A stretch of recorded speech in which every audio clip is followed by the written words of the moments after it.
Hello friends. Shashi Agarwal economics तथा law classes के अंदर मैं आप सबका अभिनंदन करती हूँ। आशा करती हूँ कि आप सब लोग अपने जीवन का भरपूर आनंद ले रहे हैं और साथ के साथ क्या है कि अपनी एजुकेशन, अपने गोल्स के ऊपर भी केंद्रित है। आज का जो हमारा सब्जेक्ट है दैट इज द अकाउंटिंग की शब्दावली और we could say basic terminology of the accounting. ये जो टॉपिक है that is also relevant for +1 students, also relevant for UGC NET और काफी सारे कॉम्पिटिटिव एग्जाम के लिए ये काफी इम्पॉर्टेंट है। अगर आपको मेरा ये एफर्ट जो है सही लगता है तो डू लाइक माय वीडियो, इसको शेयर कीजिए और मेरे चैनल शशि अग्रवाल इकोनॉमिक्स तथा लॉ क्लासेस को सब्सक्राइब कीजिए। Before moving to the accounting शब्दावली, this is my app Edison app जो कि कॉमर्स इकोनॉमिक्स तथा मैनेजमेंट के लिए रेलिवेंट है। काफी सारा free study material commerce economics तथा मैनेजमेंट का इसके ऊपर अपलोडेड है। तो आप इस ऐप को जो है गूगल प्ले स्टोर से बड़ी आसानी के साथ डाउनलोड कर सकते हो। अकाउंटिंग का इंग्लिश के अंदर इसके अंदर स्ट्रक्चर्ड जो है कोर्स भी अवेलेबल है, that is also available at a very nominal price. तो आप इस मेरी ऐप को जो है गूगल प्ले स्टोर से बड़ी आसानी के साथ डाउनलोड कर सकते हो। बिजनेस बिजनेस का मतलब क्या है, पहले हम बिजनेस का मतलब समझते हैं। बिजनेस है व्यवसाय, वो उन सारी आर्थिक क्रियाओं से है जो कि धन को पैदा करने के लिए की जाती है। जैसे हम लोगों ने फैक्ट्री खोल रखी है तो वहां पे हम चीजों को मैन्युफैक्चर करते हैं फिर सेल करते हैं। ऐसा भी हो सकता है कि बनी बनाई चीजें लाके हम दूसरों को बेचते हैं। जैसे किसान जो है अनाज का उत्पादन करता है ताकि वो मंडी के अंदर जाके सेल कर सके। तो व्यवसाय का मतलब हमारा उन सभी मानवीय क्रियाओं से है जो धन को पैदा करने के लिए की जाती है। जैसे कारखाने के अंदर हम अलग अलग तरह के माल को बनाते हैं। किसान जो है वो अनाज का उत्पादन करता है ताकि उसको मंडी के अंदर बेच सके और प्रॉफिट कमा सके। बिजनेस एंटिटी एंड प्रोप्राइटर, देखो व्यवसाय में पूंजी निवेश करने वाले व्यक्ति को हम प्रोप्राइटर कहते हैं या मालिक कहते हैं कि वो ही is the owner of the business.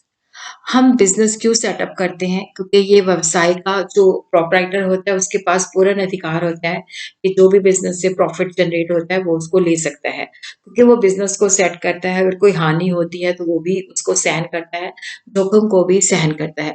But जब हम बिजनेस के अंदर बात करते हैं तो जिस व्यक्ति ने बिजनेस खोला हुआ है जो कि प्रोप्राइटर है, जो कि ऑनर है, उन दोनों के अंदर डिफरेंस माना जाता है। बिजनेस और जो ऑनर है वो सेपरेट माने जाते हैं।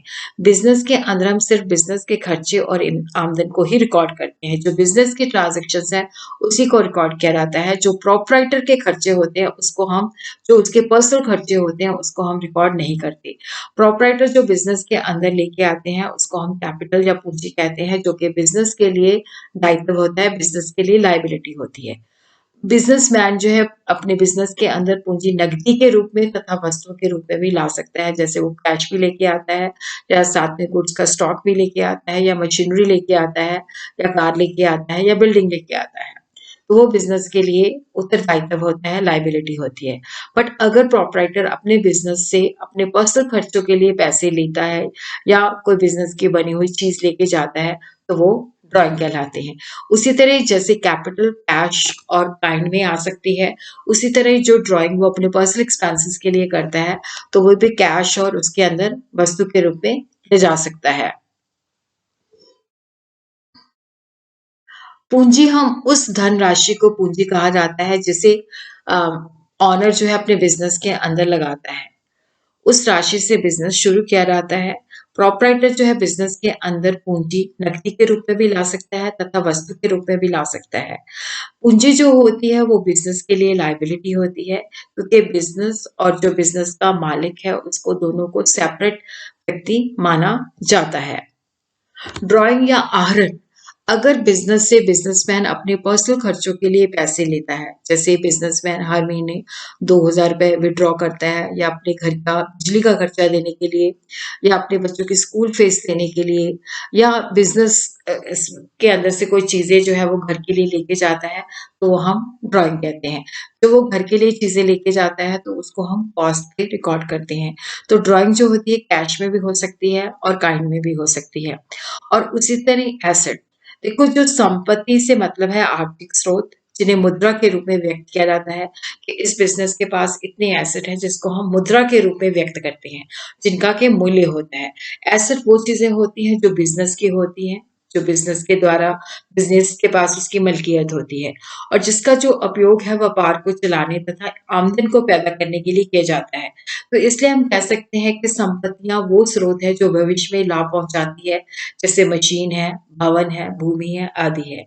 संपत्ति 3 प्रकार की होती है, स्थायी संपत्तियाँ, चालू संपत्तियाँ, वेस्टिंग एसेट्स होती हैं जैसे माइन्स हैं जिनमें से हमने सारा माइन्स मिनरल निकाल लिए, तो वो वेस्टिंग एसेट्स हो जाती हैं, उसके अंदर हम कुछ भी निकाल नहीं सकते। फिक्स एसेट जो है स्थायी संपत्तियाँ लंबे समय के लिए रखी जाती हैं और यहाँ पे जो फिक्स एसेट होती है इनकी बिक्री नहीं की जाती, इनके साथ बिज़नेस किया जाता है। जैसे अगर हमारा बिज़नेस जो है चीज़ों को मैन्युफैक्चर करने का है, मशीनरी है, बिल्डिंग है, लैंड है, फर्नीचर है, तो ये फिक्स एसेट है। एसेट जो है टेंजिबल हो सकते हैं, इंटेंजिबल हो सकते हैं। मूर्त संपत्तियाँ वो संपत्तियाँ होती हैं जिनको हम देख सकते हैं, छू सकते हैं, जैसे एसेट है, उसको जैसे फर्नीचर है उसको हम टच कर सकते हैं। अमूर्त संपत्ति वो संपत्ति होती है जिसको हम देख नहीं सकते, जैसे पेटेंट्स है, गुडविल्स है। तो ये एसेट जो होते हैं टेंजिबल भी हो सकते हैं, इंटेंजिबल भी हो सकते हैं। करंट एसेट जो है वो चालू संपत्ति होती है जिसको हम रीसेल के लिए खरीदते हैं। जैसे मान लो आपका फर्नीचर का बिज़नेस है, तो आपने लक्कड़ खरीदी, उसको प्रोसेस किया, उसको आपने फर्नीचर बनाया और सेल कर दिया। चालू संपत्ति वो संपत्ति होती है जो कि 1 साल के अंदर-अंदर हम कैश के अंदर कन्वर्ट कर लेते हैं। उसको हम इसलिए लेके आते हैं ताकि उसकी दोबारा बिक्री की जा सके। जो एसेट हम इस पर्पज़ के लिए खरीदते हैं ताकि उनको दोबारा सेल किया जा सके। जैसे कि हम लकड़ी खरीदते हैं ताकि उसको फर्नीचर बना के बेचा जा सके। जैसे एक ब्रेड मेकिंग कारखाना जो है मीट खरीदता है ताकि उससे जो है ब्रेड बनाई जा सके और उसको सेल किया जा सके। लायबिलिटीज़ वो देनदारियाँ होती हैं जो बिज़नेस के लिए लायबिलिटीज़ होती हैं, जो हमने दूसरों को देनी होती हैं। ये भी 2 प्रकार की होती है, अंदरूनी दायित्व तथा बाहर वालों के प्रति दायित्व। इंटरनल लायबिलिटी या इंटरनल इक्विटी इसका मतलब होता है कि जैसे बिज़नेसमैन जो है बिज़नेस के अंदर वो कैश अकाउंट में लेके आता है, तो वो कैपिटल होती है जो कि बिज़नेस के लिए लायबिलिटी होती है। एक्सटर्नल लायबिलिटी होती है जो हमने दूसरों को देना होता है, जैसे हमने उधार माल खरीदा है या किसी से हमने लोन वगैरह लिया है, तो एक्सटर्नल लायबिलिटीज़ होती हैं, जो बाहर वाली पार्टियों को हमने देनी होती है। Capital plus liability is equal to the asset. External liability 2 तरह की होती है, करंट लायबिलिटी ये वो लायबिलिटीज़ होती हैं जो हमें 1 साल के अंदर चुकानी पड़ती है। जैसे हमने उधारी पे रॉ मटेरियल खरीदा है और जैसे हमने सैलरी वगैरह देनी है वो ड्यू हो चुकी है, तो ये करंट लायबिलिटीज़ होती हैं। बिल्स पेएबल है। लॉन्ग टर्म लायबिलिटीज़ ये वो दायित्व होते हैं जो हमें 1 साल के बाद चुकाने होते हैं। जैसे डिबेंचर्स हमने इश्यू किए हैं या हमने बैंक से 5 साल के लिए लोन लिया है, तो ये लॉन्ग टर्म लायबिलिटी होती है, जिसको हमने 1 साल के बाद चुकाना होता है। अ, गुड्स माल जिनके अंदर बिज़नेस डील करता है। देखो गुड्स वो चीज़ होती है जिस जैसे हमारा बिज़नेस है फर्नीचर का, तो हमने लक्कड़ खरीदी उसको फर्नीचर में कन्वर्ट किया, सेल कर दिया। तो अगर यहाँ पे बड़ी थिन लाइन होती है कि फर्नीचर जो है गुड्स है या नहीं है। अगर हमारा बिज़नेस फर्नीचर का है तो फर्नीचर वहाँ पे गुड्स है, बट अगर हमारा बिज़नेस जो है फर्नीचर का नहीं है, वहाँ पे हम फर्नीचर यूज़ कर रहे हैं तो वो हमारा फिक्स एसेट है। तो गुड्स के अंतर्गत वो वस्तुएँ शामिल होती हैं जिसे हम खरीदते हैं ताकि उसकी प्रोसेसिंग करके दोबारा बेचा जा सके। जिन वस्तुओं को बिज़नेसमैन खरीदते हैं ताकि उनको बेचा जा सके। जैसे कच्चा माल खरीदा तो उसको पक्के माल के अंदर कन्वर्ट करके सेल कर दिया या हमने चीज़ें खरीदी उसको आगे सेल कर दिया। तो ये गुड्स होती हैं जिनके अंदर हमारा बिज़नेस डील करता है। सेल होती है विक्रय विक्रय जो है विपणन की एक प्रक्रिया होती है जिसके अंदर कोई उत्पाद अथवा सेवा को हम धन या किसी अन्य वस्तु के प्रतिफल के रूप में दिया जाता है। जो चीज़ें हम बनाते हैं उसको हम बेचते हैं, जैसे हमारा फर्नीचर का बिज़नेस है, तो फर्नीचर बना के हम लोगों को सेल कर देते हैं। बिक्री जो होती है 2 प्रकार की होती है, कैश सेल्स होती है जहाँ पे हम नकद ही नकद जो है सेल करते हैं कि चीज़ जो है उसको बेच दिया और उसके साथ ही कैश प्राप्त कर लिया। क्रेडिट के अंदर क्या होता है कि चीज़ें हम पहले ट्रांसफ़र कर देते हैं, लेकिन उसका जो राशि है, जो धन है, वो थोड़ी देर बाद आता है। ये महीने का क्रेडिट भी हो सकता है, 2 महीने का भी क्रेडिट हो सकता है, डिपेंड्स कि किस कंडीशन के ऊपर हमने खरीदा है। क्रय जो है देखो बिज़नेस के अंदर माल खरीदते हैं ताकि उसको दोबारा बेच सके तो उसको हम खरीदारी कहते हैं। ये भी 2 तरह की होती है कैश परचेज़ और क्रेडिट परचेज़। जब हम खरीदते हैं साथ के साथ कैश भुगतान कर देते हैं तो ये कैश परचेज़ है। अगर हम इसका भुगतान थोड़ी देर के बाद करते हैं तो ये क्रेडिट परचेज़ होती है। रेवेन्यू होता है कि देखो जब बिज़नेस के अंदर जब हम माल को बेचते हैं, जो भी चीज़ें हम बनाते हैं उसको हम बेचते हैं, तो उससे जो हमें रिसीट प्राप्त होती है उसको हम रेवेन्यू कहते हैं। और रेवेन्यू एक होता है कि सेल करके हमें जो रेवेन्यू मिला है उसी तरह ही जैसे हमने कहीं निवेश किया हुआ है, तो वहाँ से हमें इंटरेस्ट मिल रहा है, डिविडेंड मिल रहा है, तो वो भी रेवेन्यू होता है। व्यय जो होता है, एक्सपेंसेस जो है, जब हम चीज़ों को बनाते हैं और उसके विक्रय करने में जो लागत आती है, उसे हम व्यय कहते हैं। व्यय के अंदर हम उन सभी मदों को शामिल करते हैं, जैसे किराया है, वेतन है, कमीशन है, विज्ञापन है, इवन जो हमने माल बना के बेचा है, उसकी लागत और समय के साथ-साथ क्या है कि जो मशीनरी हम यूज़ करते हैं, उसकी जो डेप्रिसिएशन हो जाती है, उसको भी हम इसके अंदर यूज़ करते हैं। उसी तरह ही हम देखते हैं कि हमारे जो खर्चे होते हैं बिज़नेस के अंदर लाभ प्राप्त करने के लिए कोई भी भुगतान जो है खर्चा कहलाती है। इसके अलावा संपत्ति, सिवाय माल खरीदने के लिए कोई भी भुगतान जो है खर्चा कहलाती है। खर्चे को हम 2 भागों में बाँट सकते हैं, पूंजीगत खर्चा तथा आयगत खर्चा। पूंजीगत खर्चा वो होता है जो हम करते हैं जिसका बेनिफिट हम कई सालों तक के लिए लेते हैं। जैसे मशीनरी हमने खरीदी ताकि उस मशीनरी से हम प्रोडक्शन कर सकें, उस मशीनरी का हम बेनिफिट कई सालों तक लेंगे।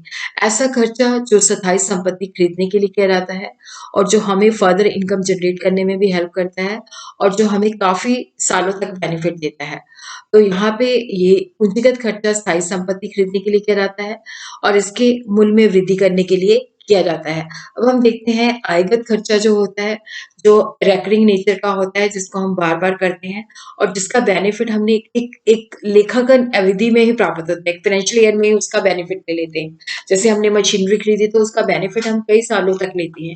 और इसी तरह हमने रॉ मटेरियल खरीदा, उसको प्रोसेस करके सेल दिया कर दिया, तो वो हमने उसी लेखांकन अवधि के अंदर ही उसको यूज़ कर लिया। जैसे हम सैलरी हर महीने देते हैं, रेंट हम हर महीने देते हैं, तो ये आयगत खर्चे की एग्ज़ाम्पल्स हैं। लागत वो लागत होती है जो किसी निश्चित वस्तु पर या उसकी क्रिया पे खर्च की जाती है। यदि हम किसी वस्तु तथा सेवा को प्राप्त करते हैं तो उसके बदले में जो राशि भुगतान की जाती है, लागत कहलाती है। जैसे हमने बना-बनाया फर्नीचर खरीदा 10,000 का तो ये उसकी लागत है। बाद में हमने इसको 15,000 में सेल कर दिया। तो जिस प्राइस पे हम उसको प्राप्त करते हैं वो उसकी कॉस्ट कहलाती है। ये मुद्रा के रूप में भी हो सकती है, अन्य साधन के रूप में भी हो सकती है। उसी तरह लाभ जो है व्यवसाय में होने वाले लेन-देन के द्वारा होने वाले प्राप्त मौद्रिक लाभ है। जैसे हमने एक वस्तु को बेचा ₹20 में, उसकी लागत थी 15, तो रेवेन्यू कॉस्ट के साथ जब हमने कंपेयर किया तो हमें ₹5 का प्रॉफिट मिला। उसी तरह जो हानि होती है अगर हमारा रेवेन्यू कम है, अगर देखो हमने चीज़ बनाई 10 की लेकिन सेल किया 8 में तो हमें ₹2 का लॉस हो गया। तो यहाँ पे हम देखते हैं कि हमारा आगम कम है और खर्चा ज़्यादा है। और इसी तरह कई बार ऐसा भी होता है कि जिससे कंपनी को कोई लाभ प्राप्त नहीं होता है, जैसे चोरी हो जाती है, आग लग जाती है या कोई प्राकृतिक विपदा के द्वारा चीज़ें नष्ट हो जाती हैं। रहतिया स्टॉक, स्टॉक वो गुड्स होती हैं जो वित्तीय वर्ष के अंदर जिनकी सेल नहीं हुई होती, जो साल के एंड में हमारे पास बच जाती हैं, जो सेल नहीं हो पाती। वर्ष के अंत में जो हमारे पास स्टॉक होता है वो क्लोजिंग स्टॉक होता है, नेक्स्ट फाइनेंशियल ईयर के लिए वो ओपनिंग स्टॉक हो जाता है। तो हमारे पास जो स्टॉक की टाइप्स होते हैं जैसे कच्चे माल का स्टॉक हो सकता है, सेमी फिनिश गुड का स्टॉक हो सकता है, फिनिश गुड्स का स्टॉक हो सकता है। अ, व्यापारिक ट्रेड डेटर्स क्या होते हैं? जब बिज़नेस के अंदर हम उधार माल बेचते हैं तो उनको हम सन्ड्री डेटर्स कहते हैं या कई बार क्या होता है कि हम बिल रिसीवेबल जो है उनके ऊपर राइट करते हैं। जब हम लोगों को उधार देते हैं तो इट मीन्स कि हमने दूसरों से लेना है। ट्रेड डेटर्स वो लोग होते हैं जिनसे हमने पैसा लेना होता है। तो इस वजह से उनको व्यापारिक परपाई भी कहा जाता है। और उसी तरह व्यापारिक देयताएँ वो देयताइयाँ होती हैं, वो देन-देरियाँ होती हैं जहाँ पे हम उधार माल खरीदते हैं या उधार उठाते हैं। तो हम कहते हैं कि हमने लोगों के पैसे देने हैं। जिन लोगों के पैसे हमने देने हैं वो ट्रेड क्रेडिटर्स होते हैं, इनके अंदर बिल पेएबल भी शामिल होते हैं।